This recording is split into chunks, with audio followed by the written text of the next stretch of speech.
Hello दोस्तों, आप सभी का स्वागत है हमारे ऑनलाइन ट्यूटर चैनल पे। मैं हूं संजय। हम जो कोर्स कंटिन्यू कर रहे हैं वो है हमारा कोडिग्नाइटर फ्रेमवर्क ट्यूटोरियल। इस कोर्स का ये पार्ट नंबर 11 नंबर वीडियो है। इस वीडियो सेशन में गाइस हम ये डिस्कशन करने वाले हैं about query string routing. Last video session में जो हमने देखा था वो था हमारा पैरामीटराइज्ड राउटिंग, और वो जो यूआरएल्स हम क्रिएट करते थे वो होता था हमारा यूज़र फ्रेंडली यूआरएल्स। अगर मैं जाऊं ब्राउज़र पे, यूआरएल को मैं कॉपी करूंगा, वापस स्लाइड पे पेस्ट करूं। सो लास्ट वीडियो सेशन में जो हमने यूआरएल देखा था वो कुछ ऐसा था लाइक index.php, about us, और यहाँ पर होता था हमारा value1, value2 and so on. Now अब जो यूआरएल हम क्रिएट करेंगे वो होगा हमारा, अगर मैं कॉपी करूं इसे पेस्ट कर दूं, सो इंस्टेड कि हम इस यूआरएल में वैल्यूज़ अपने इस तरीके से सेंड करें, हमारे पास होगा लाइक value1 इक्वल टू हमारे पास कुछ वैल्यू होंगे, एम्परसेंड सिंबल, यहाँ होगा value2 और हमारे पास कुछ वैल्यू होगा। सो ये है हमारे value1, value2, ये हमारे क्वेरी स्ट्रिंग वेरिएबल्स हैं। इन वेरिएबल्स में हमारे पास कुछ वैल्यू होंगे और वैल्यू किसी भी टाइप के हो सकते हैं। अगर आपने प्रीवियस वीडियो देखा है सो हम इन पैरामीटराइज्ड राउट्स को क्रिएट करने के लिए हम जो प्लेस होल्डर्स यूज़ करते हैं, हमारे पास कोई अल्फ़ाबेटिक कैरेक्टर्स के लिए था, कोई हमारे पास अल्फ़ा न्यूमेरिक के लिए था, कोई इंटीजर के लिए था, साथ ही साथ हमारे पास एनी था जिसके अंदर हम कोई भी पैरामीटर वैल्यू भेज सकते हैं। सो इस केस में क्वेरी स्ट्रिंग पैरामीटर्स में हमारे पास कोई ऐसा केस नहीं है, हम कोई वैल्यू अपने यूआरएल में पास कर सकते हैं। सो चलिए देखते हैं हम इसे कैसे हैंडल करें। मैं जाऊंगा एडिटर पे और मैं क्रिएट करूंगा सिंपल सा एक राउट्स गेट। यहाँ पर होगा, अगर मैं कर दूं लाइक क्वेरी पैरम के नाम से हमारा एक राउट है, ये कॉल करेगा साइट कंट्रोलर। इसके अंदर हमारा एक मेथड होगा कॉल्ड क्वेरी पैरम के नाम से।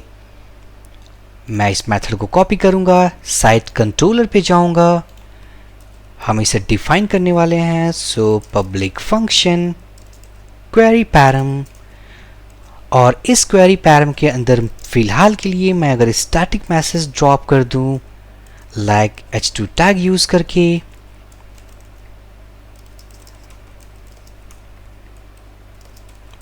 Welcome to query string value, मैं सेव करूंगा, राउट्स पे जाऊंगा। अगर मैं इस राउट को कॉपी कर लूँ, यहाँ पर जाऊँ index.php, और ये रहा हमारा क्वेरी पैरम।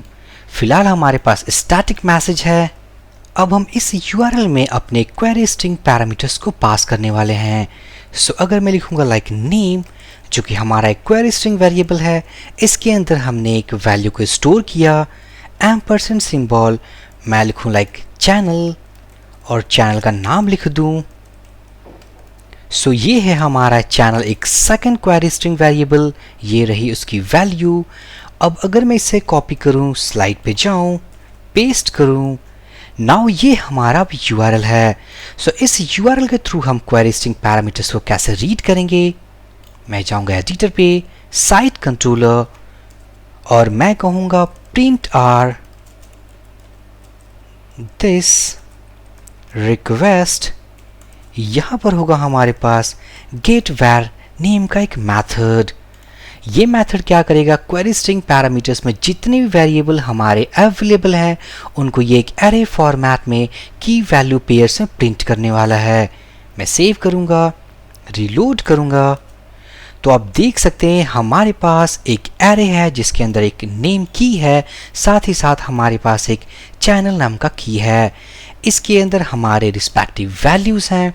अगर किसी भी पर्टिकुलर वैल्यू को रीड करना हो, सिंपली हम कर सकते हैं like echo this request get where. इसके अंदर में अगर मैं की का नाम मीन्स पास कर दूं लाइक नेम, रिलोड करूं, तो आप देख सकते हैं हमारे पास नेम वैल्यू है। ये हमारा फर्स्ट वे है। अगर आप दूसरा तरीका अपनाएं सो मैं इसे कॉपी करूंगा, प्रिंट करूंगा लाइक क्वेरी वैल्यूज़। मैंने किया क्या, जो हमारा एरे था उसे मैंने इस क्वेरी वैल्यूज़ के अंदर स्टोर कर दिया। इको क्वेरी वैल्यूज़ और हमारे पास नेम एज अ की है। सो मैं सेव करूँगा, रिलोड करूँगा, हमारे पास नेम वैल्यू है। सो इसी तरीके से आप किसी भी वेरिएबल के वैल्यूज़ को रीड कर सकते हैं अगर वो क्वेरी स्ट्रिंग में पास है। और जहाँ तक बात है कि अगर हमें इसे कंट्रोलर में पास करना हो, मीन्स अपने लाइक व्यू फाइल पे, सपोज हमारे पास कोई व्यू फाइल है, रिटर्न व्यू, यहाँ पर हमारे पास कोई व्यू फाइल है, अगर इसके अंदर व्यू फाइल पे सेंड करना हो तो मैं एक एरे क्रिएट करूँगा और सिंपली की value pairs like name, channel. So हमें इस नेम को रीड करना है, सो मैं यूज़ करूँगा this request get where name. So इस तरीके से हम नेम को रीड कर सकते हैं। और अगर चैनल को रीड करना हो, simply we need to change the key name. सो ये गाइज हम क्वेरी स्ट्रिंग पैरामीटर्स को कैसे हैंडल करें, साथ ही साथ अपने इस मेथड के अंदर उन वैल्यूज़ को मीन्स गेट करें। और हमने डिस्कशन किया कि उन वैल्यूज़ को अगर हम व्यू फाइल पे सेंड करना चाहते हैं तो हम कैसे सेंड कर सकते हैं। सो फिलहाल दो वीडियोस के हेल्प से, मीन्स प्रीवियस वीडियो और इस वीडियो के हेल्प से, हमने पैरामीटर्स को अपने यूआरएल के जरिए हैंडल करना सीख लिया हुआ है। So for this video session guys, thank you for watching and have a great day.